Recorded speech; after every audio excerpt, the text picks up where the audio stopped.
Hello, beautiful friends. Welcome back to 365 Days of Love and Miracles with A Course in Miracles.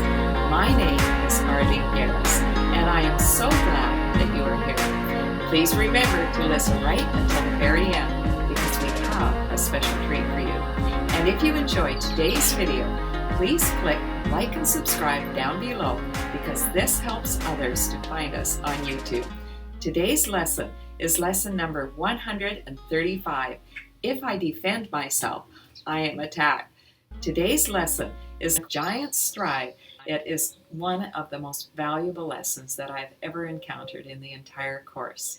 It is all about staying connected to God and allowing the day to unfold in God's perfect plan. The ego is all about defense and attack.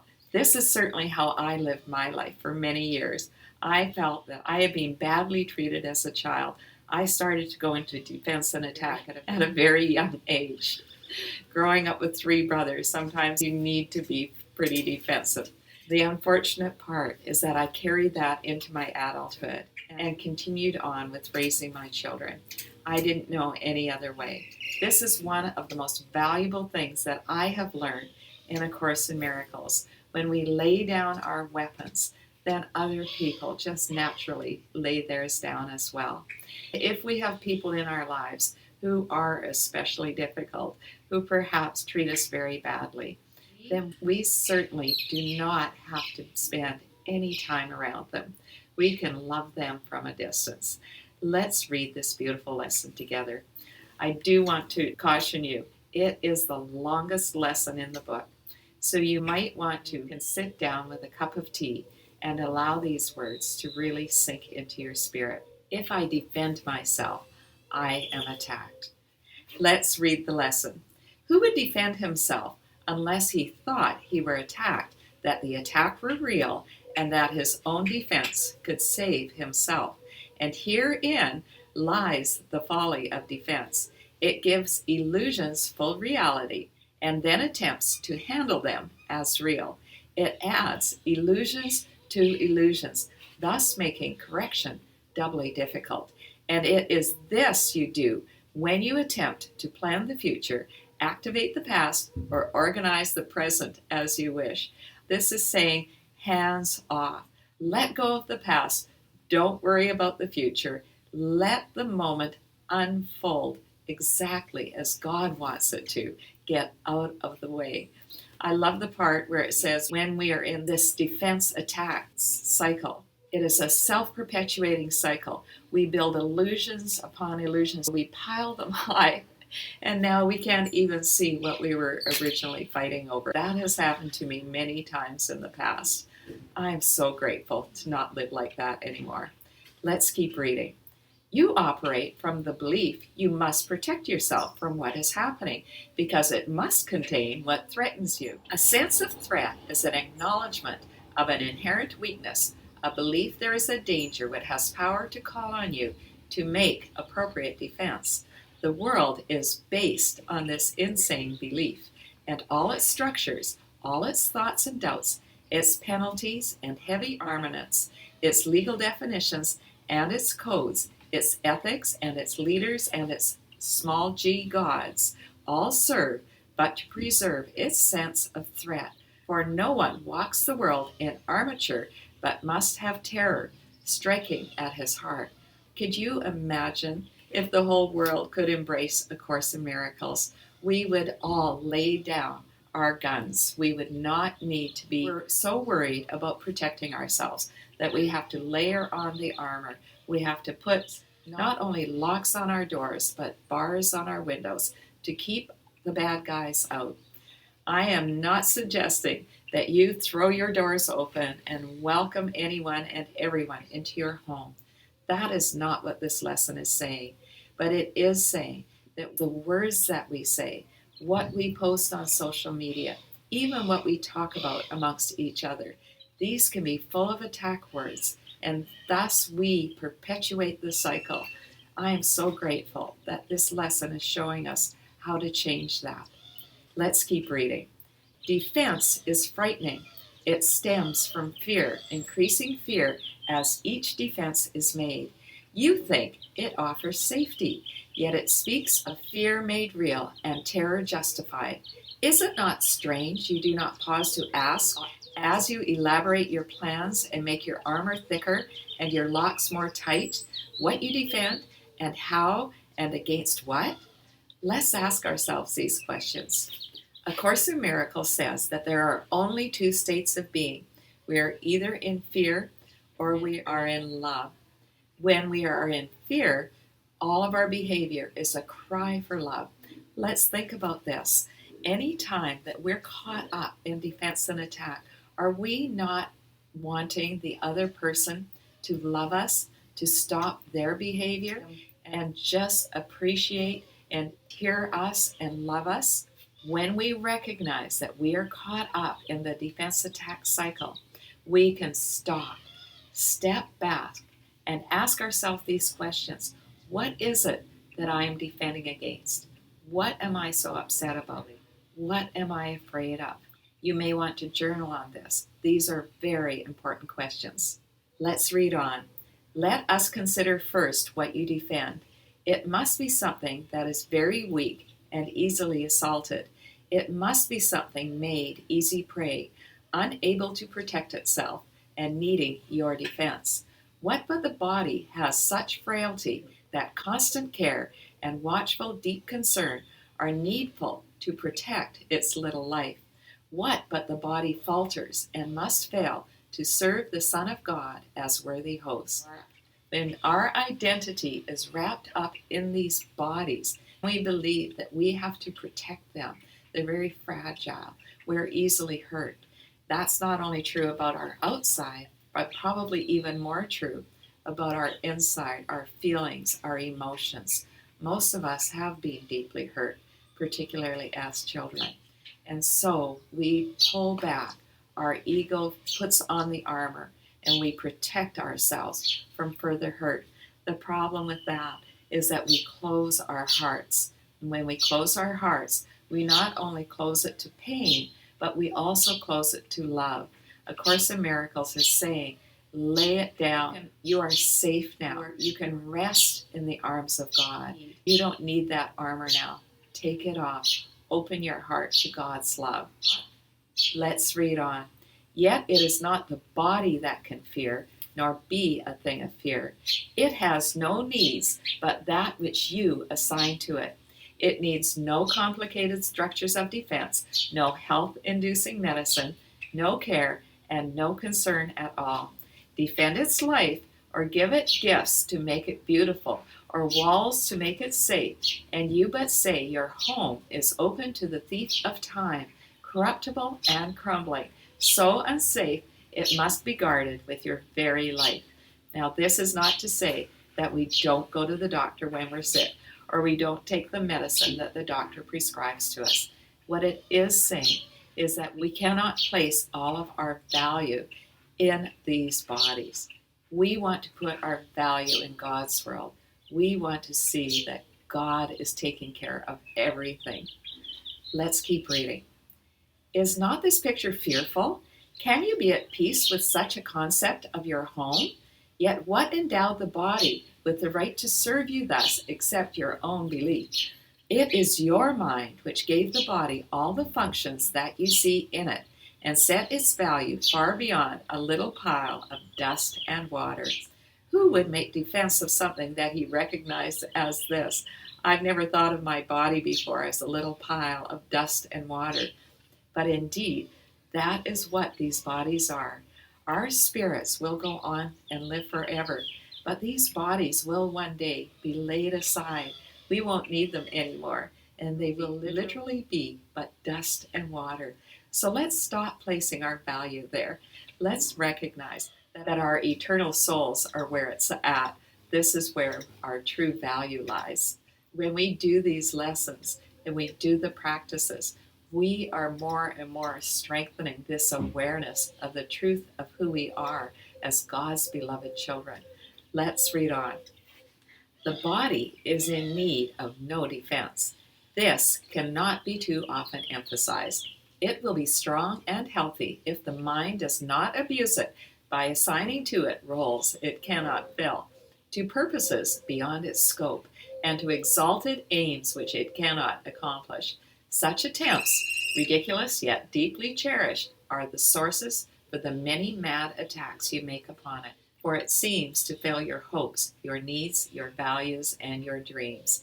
These bodies will eventually let us down. But I love what this paragraph says. When we are truly walking with God, our bodies are naturally going to follow. We put our spiritual well-being first, and our body comes along for the ride. When we are truly centered in God, then we naturally want to live healthily. We naturally want to exercise. We naturally want to eat in a healthy way, and our bodies will be healthy. However, if we abuse our bodies by working too hard, by exercising obsessively, by eating a lot of junk food, by not getting enough sleep, then our bodies will surely suffer.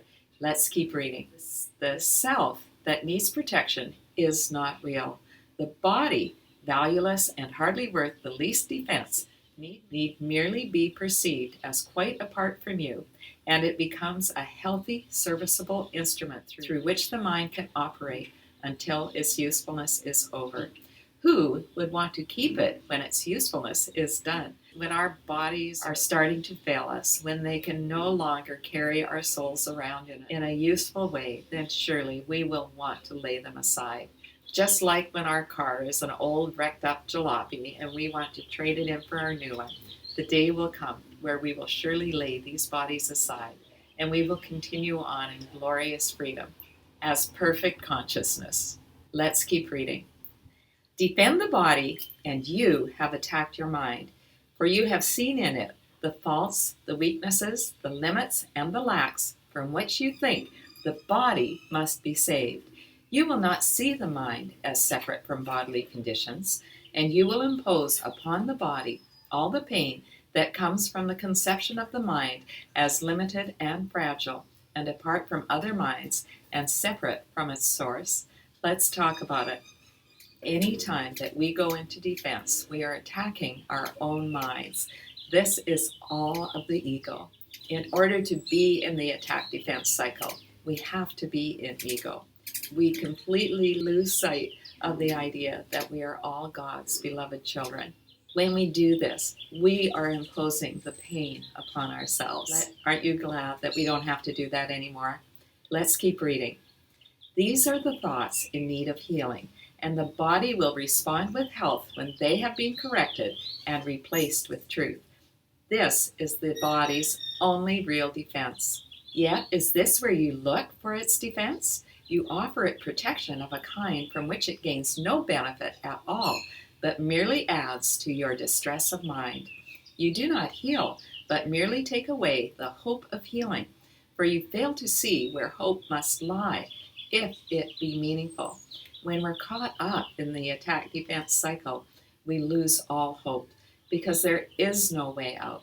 Any time that we allow ourselves to get caught up in conflict, we perpetuate it, even if we aren't saying anything, even if we are just thinking, this person is so mean to me. I hate it when so-and-so does that. I wish that the world would be different. I wish that the political leaders would do this or that. These are all attack thoughts. And when we engage in them, we are only hurting ourselves. Let's keep reading. A healed mind does not plan. It carries out the plans that it receives through listening to wisdom that is not its own. It waits until it has been taught what should be done and then proceeds to do it. It does not depend upon itself for anything except its adequacy to fulfill the plans assigned to it. It is secure in certainty that obstacles cannot impede its progress to accomplishment of any goal that serves the greater plan established for the good of everyone. Let's talk about it. We are being instructed to stay in the moment. Certainly, we can have plans. We can say, my plan for this afternoon is to go for a swim with my friends. But if I'm staying centered in the moment, then those plans, as they sometimes do, can fall apart. so I can make the plans, but not allow my mind to be focused over there on what my plans might be. When I stay in the moment, I'm right here, right now, thinking about what I'm doing, staying connected to God, and allowing the day to unfold in God's perfect plan. Let's keep reading. A healed mind is relieved of the belief that it must plan, although it cannot know the outcome which is best, the means by which it is achieved, nor how to recognize the problem that the plan is made to solve. It must misuse the body in its plans until it recognizes this is so. But when it has accepted this as true, then it is healed and lets the body go. Our bodies are simply along for the ride with our mind and with our spirit. When we are living in the world of the ego, we naturally abuse our bodies. We are not seeing our bodies as God's instruments of love. We are using our bodies for the ego's ends, for selfish purposes. When we are walking in the world of love, then our bodies also come along for the ride. We can live one day at a time, one moment at a time, and stop worrying about what the future might bring. Let's keep reading. Enslavement of the body to the plans the unhealed mind sets up to save itself must make the body sick.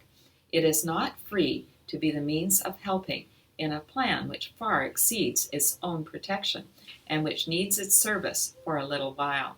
In this capacity is health assured, for everything the mind employs for this will function flawlessly and with the strength that has been given it and cannot fail. Our bodies will not fail us when we have truly accepted that we are not these bodies. Our bodies are simply vehicles for helping us to spread God's love. We want to respect our bodies.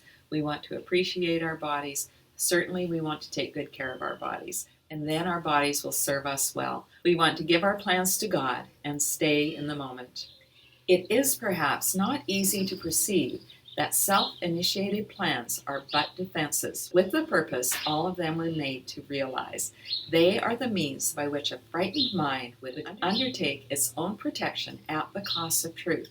This is not difficult to realize in some forms which these self-deceptions take, where the denial of reality is very obvious, yet planning is often not recognized as a defense. Let's talk about it.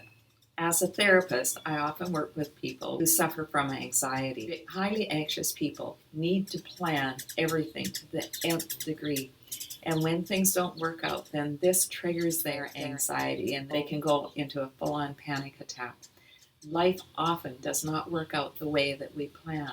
So we want to go ahead and make plans, but give them to God. There is nothing that we can plan that is so airtight that it can prevent every single disaster from happening.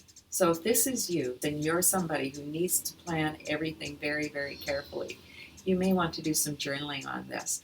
It may be time for you to relax with some of your plans. Let's keep reading. The mind engaged in planning for itself is occupied in setting up control of future happenings. It does not think that it will be provided for unless it makes its own provisions. Time becomes a future emphasis to be controlled by learning and experience obtained from past events and previous beliefs. It overlooks the present, for it rests on the idea the past has taught enough to let the mind direct its future course. Now, of course, past experience teaches us all kinds of valuable information. And based on that information, we make plans for how we want our future to go. But if we are so focused on planning that we are not staying in the moment, then we are literally missing out on our lives. Life is what happens when we're busy making other plans. At least that's what John Lennon said, and I believe that he had it right. Let's keep on reading. The mind that plans is thus refusing to allow for change. What it has learned before becomes the basis for its future goals. Its past experience directs its choice of what will happen, and it does not see that here and now is everything it needs to guarantee a future quite unlike the past, without a continuity of any old ideas and sick beliefs. Anticipation plays no part at all, for present confidence directs the way. When we're staying in the moment, we allow life to unfold naturally. We don't take our old judgments, our old ideas, our old stories with us. Every day, every experience is a brand new experience. We can have the mind of a child and just appreciate and enjoy everything like it's the first time that we've ever seen it. Can you imagine actually living this way? What a glorious, joyous experience our lives would be. Let's keep reading. Defenses are the plans you undertake to make against the truth. Their aim is to select what you approve and disregard what you consider incompatible with your beliefs of your reality. Yet what remains is meaningless indeed, for it is your reality that is the threat which your defenses would attack, obscure, and take apart and crucify. We are not seeing the other person or ourselves. We're not seeing places, things, situations through the eyes of love. We're projecting our beliefs, judgments onto that person, place, thing, or situation. These are all defenses. Let's lay them down and learn to see only with eyes of love. Let's keep reading. What could you not accept if you but knew that everything that happens, all events, past, present, and to come, are gently planned by one whose only purpose is your good? Perhaps you have misunderstood his plan, for he would never offer pain to you. But your defenses did not let you see his loving blessing shine in every step you took. While you made plans for death, he led you gently to eternal life. Every single thing that has ever happened in our lives has been gently planned by God for our eternal good. This was a tough one to swallow when my son died. How could God use this for good? I can tell you, looking back, that experience took me to a much deeper place in my spiritual walk, and that is a priceless gift that I would not give up for anything. Let's keep reading. Your present trust in him is the defense that promises a future undisturbed, without a trace of sorrow, and with joy that constantly increases as this life becomes a holy instant, set in time, but heeding only immortality. Let no defenses but your present trust direct the future, and this life becomes a meaningful encounter with the truth that only your defenses would conceal. Let's talk about it. We don't want to conceal this glorious life that is painted in this paragraph. We are guaranteed a future undisturbed without a trace of sorrow, even when those who we love deeply leave this earth in their bodily form. We are promised joy because we have this understanding that God works all things for his purposes. God loves us so much, and he wants us to trust him completely. Can you do that today? This will allow you to accept whatever happens in your life, knowing that you are completely taken care of. Every one of us are being held in the palm of God's hand. Let's read on. Without defenses, you become a light which heaven gratefully acknowledges to be its own, and it will lead you on in ways appointed for your happiness according to the ancient plan begun when time was born. Your followers will join their light with yours, and it will be increased until the world is lighted up with joy, and gladly will our brothers lay aside their cumbersome defenses, which availed them nothing and could only terrify. Let's talk about it. Can you feel this light in you? Can you see it shining out of your beautiful face? When we accept that this is the truth of who we are as God's beautiful, beloved children, the light just naturally wants to shine forth from us, and others are attracted to this light. We are showing the way, and all of our brothers and sisters will open themselves up to this glorious light, and the lights will become brighter and brighter and brighter. Isn't that just a beautiful picture? Let's keep reading. We'll anticipate that time today with present confidence, for this is part of what was planned for us. we will be sure that everything we need is given us for our accomplishment of this today. We make no plans for how it will be done, but realize that our defenselessness is all that is required for the truth to dawn upon our minds with certainty. Let's talk about it.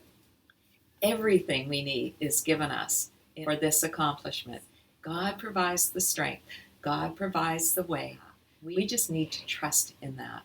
Let's keep reading. For 15 minutes twice today, we rest from senseless planning and from every thought that blocks the truth from entering our minds. Today, we will receive instead of plan, that we may give instead of organize, and we are given truly, as we say, if I defend myself, I am attacked, but in defenselessness I will be strong, and I will learn what my defenses hide. If I defend myself, I am attacked. Let's remember that today. Every single time that we want to react to something that someone else does or says, let's remember this lesson and pull back. If I defend myself, I am attacked. But in defenselessness, I will be strong. When I remove myself from the situation, I may need to leave the situation altogether, go into prayer, and ask God to show me what is happening through His eyes. I will see a different way. In defenselessness, I am strong. This has an impact on others around us.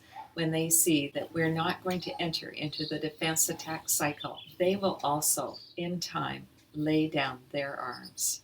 I will learn what my defenses hide. We will learn what it is that we're trying to protect.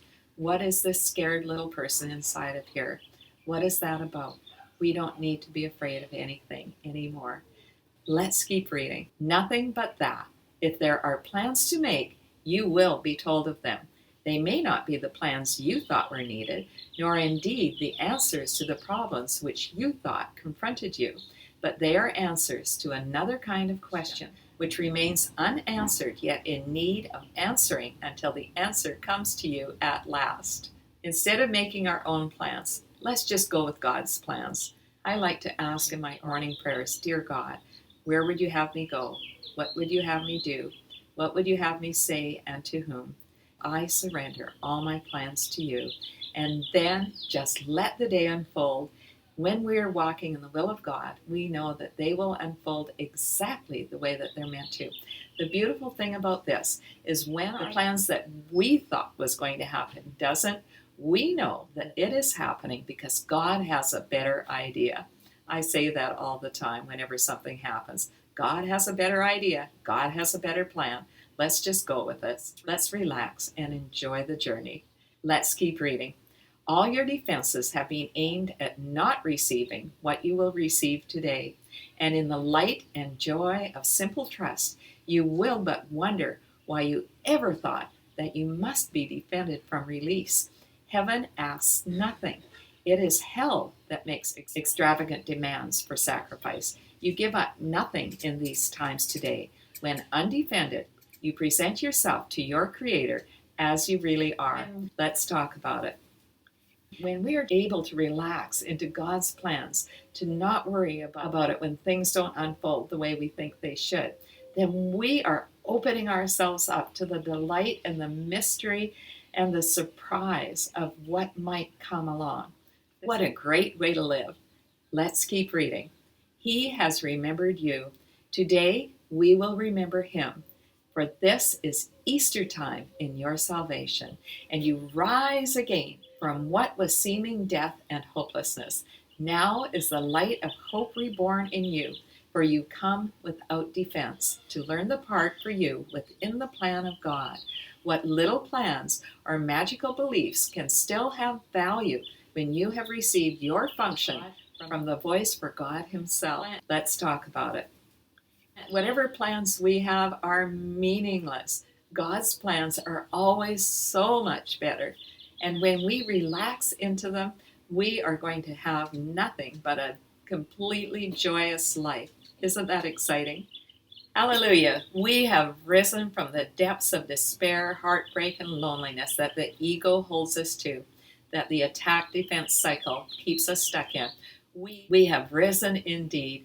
We have now accepted that we are one with God and all of creation. We do not have to worry about anything that might happen in the next moment, tomorrow, next week, or next year. We are 100% taken care of. Let's keep reading. Try not to shape this day as you believe would benefit you most, for you cannot conceive of all the happiness that comes to you without your planning. Learn today, and all the world will take this giant stride and celebrate your Easter time with you. Throughout the day, as foolish little things appear to raise defensiveness in you and tempt you to engage in weaving plans, remind yourself this is a special day for learning, and acknowledge it with this. This is my Easter time, and I will keep it holy. I will not defend myself, because the Son of God needs no defense against the truth of his reality. We are God's beloved children. We are one with God and all of creation. This is the truth of our reality. We have risen out of the mire and the muck of the world of the ego. We have accepted our glorious beauty. Let us remember that every single time that we react to anything that is happening in this world. Give it to God. Let it go. God's plans are always perfect. We are asked to take 2 15-minute practice sessions today, first thing in the morning and last thing at night. In these practice sessions, we are instructed to rest from senseless planning. Just allow yourself to sink into a meditation and be in the moment. Be with God. Feel yourself literally relaxing into the mind of God, trusting that God is taking care of everything. You don't need to plan. You don't need to worry about tomorrow. We want to start and end this meditation with the following mantra. If I defend myself, I am attacked. But in defenselessness, I will be strong, and I will learn what my defenses hide. And then just allow yourself to sit in quiet. We are also asked to remind ourselves of today's lesson throughout the day, and particularly any time that we are upset for any reason. Let us remind ourselves, if I defend myself, I am attacked. Remove ourselves from the situation, get quiet, ask God to show us the situation through his eyes. Thanks so much for listening to this very long lesson, my friends. I hope it was meaningful to you. I loved it. If you enjoyed today's video, please share the love. Tell others about these videos. Encourage them to start at lesson 1 and only do 1 lesson a day.